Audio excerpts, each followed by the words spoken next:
Well, hello class, and welcome to week 5. Hope your week is off to a good start. So let me say really quickly, if you have not watched already, pause this video, okay, and go watch my philosophy of education video I just posted in the announcements section. It's titled J. Boyan Philosophy of Education, parentheses, Teaching and Learning, okay? I think that'll give you some insight into how I approach this whole teaching and learning process in online education. Okay, I think that'll be helpful. I have heard from a number of students this term, and it's been very encouraging actually. And I don't say this to say like, hey, look at me, I'm awesome, because that's not the case at all. But I've heard from students that they're grateful of my presence in the online classroom. Now, every student is going to have a different take, and every faculty is going to approach their teaching in online classrooms in a different way. Okay, so I think what you'll find is my approach is very different than a lot of other folks if you've had online classes. So go watch the video because I think it helps to explain a little bit of my my approach and perspective and how I do what I do. I think it explains a little bit of why I do what I do, and I hope that in the next 4 weeks or so, it will kind of be something that you can keep in the back of your mind as far as, oh, that makes all the more sense, okay? So again, if you haven't paused this already, hit pause on this and go to the announcements section and watch my video that was posted on my philosophy of education on teaching and learning, okay, so back to this week. Here we are, we're in week 5. We're halfway through the term, and we are looking at, again, some of the most important content. Last week was great. I love looking at managing stress, as obviously there's lots of stress in our lives. Hopefully the videos that were posted were helpful. I did get a question about some of the other videos that were referenced. And I'm trying to remember from when I developed the class, the content. What I did was I posted video narrated PowerPoint presentations, and then I posted presentations that were not narrated. So now, in hindsight, that seems a bit silly that I did that, simply because you could have just hit the volume and turned the volume off, but I wanted to provide an opportunity. If you didn't want to do that, you could just click through the slides on your own, okay? So that's the content that's there. And then if there were videos that didn't translate over or transfer over from Sakai, they're non-essentials, okay? So you have what you need in the class itself, all right? So there's that. Last week, but the conversation that's had, especially around fostering creativity and innovation, is a really important one. I'm actually headed up to Stanford next week. We leave on Sunday. I'm going up there with Dr. Ed Barron, Dr. Jillian Gilbert, Dr. Sean Lafreniere, Professor Wendy Dykes, so folks from the leadership program, the org psych program, some other individuals, Dr. Eileen Holm, Dr. Stephanie Fenwick, Dr. Rebecca Cantor, and myself. And we're going to go spend a week up at Stanford, and we're going to look at, and I actually got an email today, we're going to spend a week up at Stanford studying design thinking, so this idea of creativity, innovation, iteration, prototyping, and so forth, how to use it in the classroom. And the email explicitly said we will not use laptops the entire week, which is music to my ears, right? That's amazing to think about. So I'm going to go up there. This idea of creativity and innovation is huge. So I hope that as you were reading that last week and you're thinking about that, the cultivation thereof, the encouragement, the challenge to be innovative and creative in the context of organizational behavior was a helpful framework to you to think about, okay? This week, we continue on in some important conversations.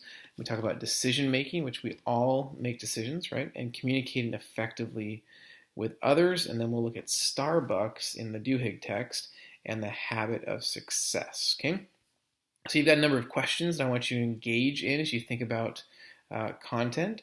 So if you get into if you go into the home and then click on week 5, I'm doing that right now actually. It's going a little bit slower than anticipated than I would like to, but sometimes I guess that's technology.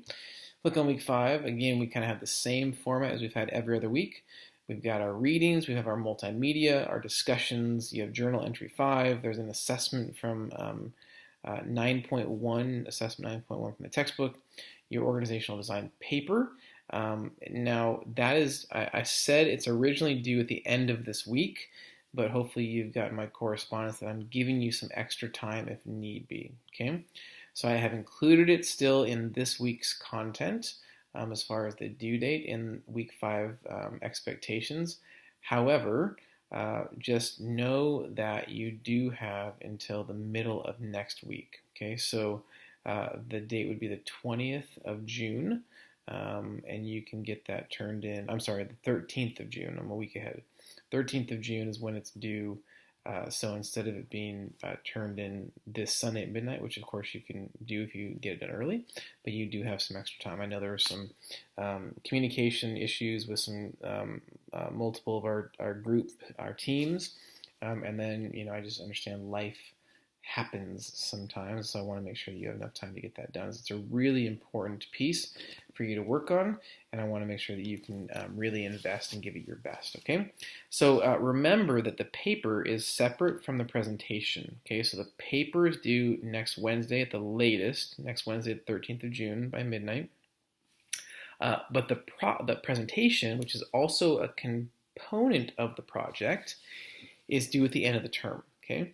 So here's my challenge to you is to make sure that you are all engaged, you're all in with this case. So, and here's the interesting thing, as we study, in many ways, group dynamics or cultural or organizational behavior aspects, a lot of that then comes into play of, the roles that we take when we are in group discussions, presentations, and so forth, okay?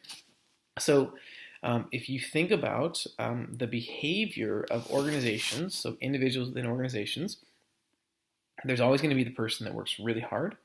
There's going to be the antagonist. There's going to be the follower. There's going to be the protagonist. There's going to be the aggravator. There's going to be all of these different roles.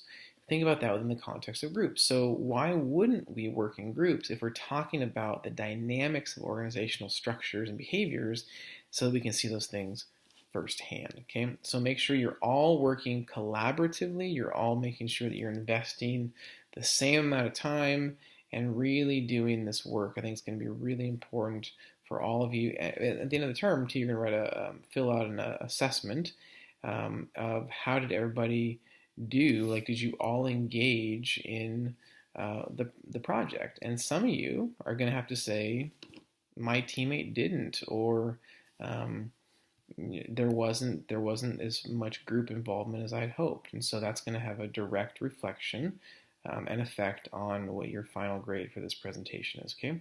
So make sure that you are all fully engaged in this process, as I think that it will really help kind of to drive home some of the points. And if you say things like, I want an organization where everybody works equally, and then you're not doing that, well, that's, how can you say you want that, but you're not actually doing that work, okay? So remember that consistency and not just what I say, but what I do is really important in the conversation, okay? So as you read the content and you dig into the questions, there's a number of them. So things like, what is involved in correcting a bad decision, okay? What can one do to improve decision-making skills? I don't know if you've read the book. It's a book by Barry Schwartz on decision making. I'm drawing a blank on it. I just had it on the tip of my tongue. But the paradox of choice, that's what it is. And the decisions that we make within those choices. And sometimes when you have too many decisions or choices, it makes it really hard to make decisions. So I love that text. If you're looking for something to read, for sure, spend some time in that book, as I think Barry Schwartz does a great job communicating some of those kind of the I don't know, it's like a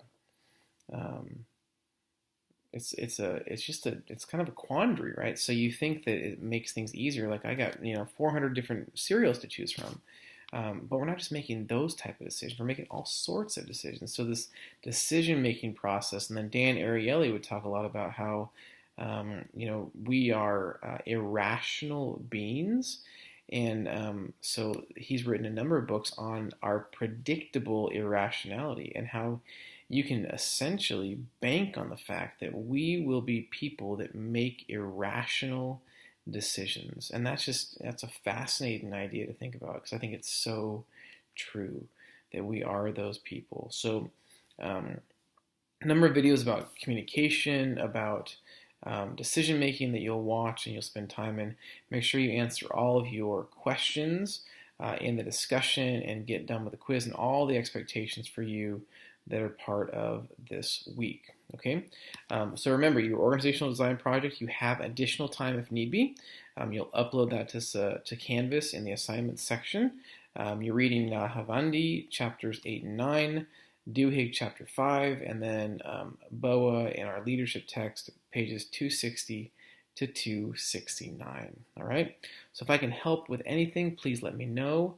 You're doing a great job. In fact, I was talking to a colleague of mine who teaches in the leadership program as well, and we were talking about a number of students in this class saying how great these students, you students, are in these other classes. The performance, the thought, the insight, the takeaways is just so encouraging and so challenging to me as an instructor, and I'm so grateful for your investment and your engagement in this class. So remember, Wednesday night, respond with your initial thoughts and then engage in discussion before the end of the week, midnight on Sunday. All right?